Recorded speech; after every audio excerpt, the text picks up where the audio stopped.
Welcome to Fewer Things Better. This is the place for all of us who are big on goals and short on time. Together, we'll explore smart, simple ideas on how to retrain your brain and unlock your life. I'm your host, Kristin Graham. Let's get started.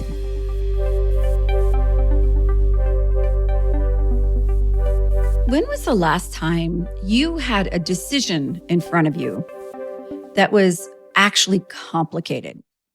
Not just one that felt complicated. A real complex choice with no clear answer. If you're like most people, when you slow down and think about it, the answer is probably not that often. Most of our decisions are pretty straightforward. Go or don't go. Say yes or say no. Try it or skip it. So why does deciding feel so hard so often? That's what we're going to explore today. The bottom line on top of this episode is that when a decision feels heavy, it's usually not the decision itself that's the problem. It's the story your brain has already started telling about what might happen next.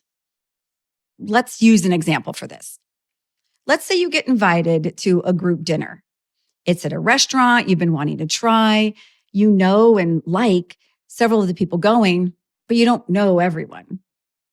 The decision is simply one of two things. Go or don't go. But that's not how your brain sees it. It fast forwards.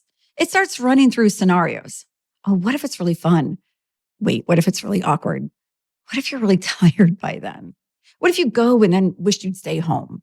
But what if you skip it and miss something great? And before you've even decided, you're already emotionally reacting to the outcomes that haven't even happened. And this is different from being indecisive. This is when your brain is doing all the extra credit work. Your brain is designed as a prediction machine. It's constantly generating possible futures, filling in gaps, running simulations. It doesn't wait for things to happen. It tries to get ahead of them.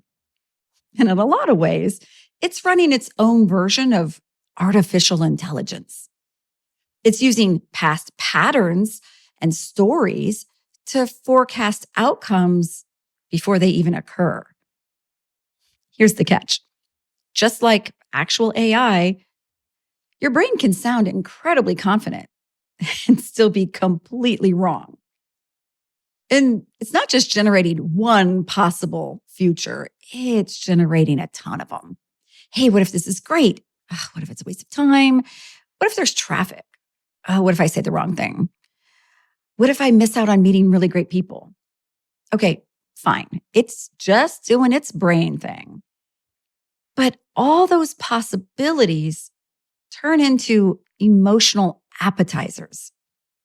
So now you're not just making a decision between two things, you're emotionally reacting to a whole set of futures your brain is showing you like movie trailers. Psychologists call this outcome bias. It's our tendency to judge the quality of a decision based on how something turns out. So if you run a red light, but nothing happens, that's probably a good decision. Or was it? Because good things can come from bad decisions and vice versa. So we tell ourselves a story in hindsight. We go to that dinner, we have a great time, and we think, such a good call. We go and it's awkward, and we think, I knew I shouldn't have gone. The decision itself didn't change. Only the outcome did. And here's another layer. We're wired to give more weight to what could go wrong than what could go right.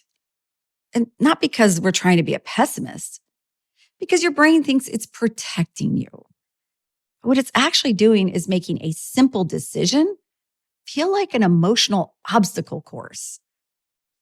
Let's try another example, one we probably do every day. Think about a text message that you haven't responded to yet. Now, the actual act of replying, it's going to take, a minute or two? But your brain isn't focused on that 1 minute of action. It's trying to run the entire conversation before you even start typing. How are they going to respond? Well, what will I say to that if they say it that way? Oh, gosh, is too much time already passed? Should I apologize? You're already exhausted by the imaginary conversation that your brain already had. And that's the weight of decisions that we're talking about, not the decision itself, the stories layered on top of it. So what can you do when scenarios start to stop decisions? And there's 3 quick ways that you can reset. First, separate the decision from the outcome. Sounds easy, right? But just ask yourself, is this a reasonable choice given what I know right now? Not, will this turn out perfectly? Because we can't control outcomes. We can only make decisions with the information in front of us right now. Second, just notice when you've stopped deciding something and started predicting. Because those are 2 different brain activities. Deciding is, here's what I know, and here's what I'll do. Predicting is, if this, then that. Here's every way this could go. Even just naming it, saying, oh, okay, it helps interrupt it. Third, come back to what's actually in front of you. Not a whole imaginary timeline, not all the possible futures, just the next step. What's the one thing that moves this forward? Just start there. Every decision includes uncertainty. That's not a flaw in you or in the process. That's just how decisions work. You make the best call you can at the time, and then when the outcome arrives, it arrives. Experience builds judgment over time. Patterns matter more than any single moment. But when deciding, the goal isn't certainty. It's just clarity on what is in front of you at that moment. So if you've been sitting with something lately that is feeling heavy, revisit it to see, is it the choice itself? Or is it everything your brain has already added to it? Go ahead, make the decision.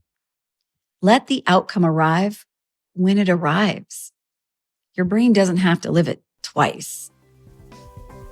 And here's the final thing to remember. You can always change your mind. You just have to make up your mind first.